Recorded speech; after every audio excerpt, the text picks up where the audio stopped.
ఈరోజు కర్నూలు జిల్లా కోర్టు ఎదురుగా ఇండియన్ అసోసియేషన్ ఆఫ్ లాయర్స్ ఆధ్వర్యంలో రాష్ట్ర కమిటీ పిలుపు మేరకు న్యాయవాదుల రక్షణ చట్టం కోసం ఏపీ ప్రభుత్వం తక్షణ అమలు చేయాలనేసి న్యాయవాదుల నిరసన కార్యక్రమం చేపట్టింది. ఈ నిరసన కార్యక్రమంలో కర్నూలు జిల్లా బార్ అసోసియేషన్ అధ్యక్షులు, కార్యదర్శులు, వివిధ లీగల్ ఆర్గనైజేషన్లు, సీనియర్ న్యాయవాదులు అందరూ పాల్గొని న్యాయవాదుల యొక్క ప్రధాన అంశం న్యాయవాదుల రక్షణ చట్టం. ఇది తక్షణమే ఏపీ ప్రభుత్వం చొరవ చూపి అమలు చేయాలనేదే మా యొక్క ఆలోచన.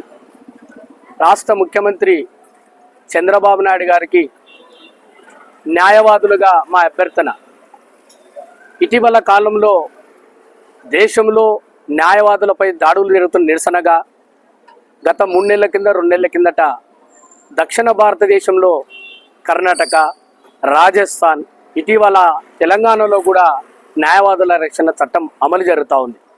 మరి కాబట్టి దేశంలో ఆంధ్రప్రదేశ్ ముఖ్యమంత్రులు అభివృద్ధి విషయంలోనేమైతే రాష్ట్రంలో ఉన్నటువంటి అన్ని అంశాల్లో కూడా ఆంధ్రప్రదేశ్ ముందంజగా ఉంది. అందులో భాగంగా అయ్యా మేము కోరుకునేది ఒకటే, న్యాయవాదుల రక్షణ చట్టం తేవడం వల్ల మరి మేము లిటిగేషన్తోన ఎలాంటి ప్రాణహాని ఉండకుండగా మా పరిరక్షణ ఉంటుందనే న్యాయవాదుల రక్షణ చట్టం తేవాలనేదే మా యొక్క ఆలోచన. మరి 2 రోజుల కిందట మేము పేపర్ ప్రకటన చూసాం. మరి నారా లోకేష్ గారు మరి రాష్ట్ర న్యాయశాఖ మంత్రి ఫరూక్ గారితో చర్చించి పక్క రాష్ట్రంలో న్యాయవాదుల రక్షణ చట్టం దీటుగా ఇంకా అడిషనల్గా కూడా దీన్ని ఫ్రేమ్ చేసి ఒక గెజెట్ నోటిఫికేషన్ ఫైల్ చేయాలనేసి కూడా మేము పేపర్లో చూడడం అభినందనీయం. ఏది ఏమైనప్పటికీ ఆలస్యం చేయకుండా తక్షణమే రేపు స్వాతంత్ర వేడుకల సందర్భంగా కర్నూలులో భౌగోళికంగా ఉన్నటువంటి హైకోర్టు బెంచ్ సమస్య ఈరోజు న్యాయశాఖ మంత్రులు కూడా పేపర్కి ఇచ్చారు త్వరలో అని, అది ఒక అంశం. ప్రధానంగా ఈ కర్నూలు జిల్లాలో కానీ రాష్ట్రంలో కానీ న్యాయ వ్యవస్థలో న్యాయవాదులుగా ఒక భాగస్వామ్యం వ్యవస్థగా ఈరోజు మేధావులుగా మా యొక్క పాత్ర ఉంది. మేధావి వర్గమైనటువంటి రక్షణ కరువైనప్పుడు మరి కక్షిదారులకి న్యాయ వ్యవస్థలో ఉన్నటువంటి మరి యొక్క పాత్ర బలహీనపడుతుందనే ఆలోచనతోనే న్యాయవాదుల రక్షణ చట్టం కావాలి.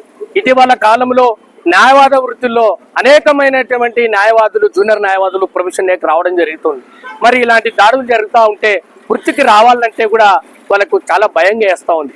మరి న్యాయవాదులకే భయం అనిపించినప్పుడు న్యాయ వ్యవస్థలో ప్రముఖ పాత్ర కూడా బలహీనంగా అవుతుంది. కాబట్టి గౌరవనీయ ముఖ్యమంత్రి గారు తక్షణమే ఏపీ ప్రభుత్వం చొరవ తీసుకొని న్యాయవాదుల రక్షణ చట్టన అమలు చేసే విధంగా క్యాబినెట్లు ఏర్పాటు చేసి ప్రకటించాలనేది ఇండియన్ అసోసియేషన్ ఆఫ్ లాయర్స్ అభ్యర్థన. అలాగే కర్నూలు జిల్లా న్యాయవాదుల సంఘం ప్రతి ఒక్క న్యాయవాది యొక్క కూడా అభ్యర్థన. నా పేరు BS Ravikant Prasad, IAL district general secretary, Kurnool. ఇప్పుడు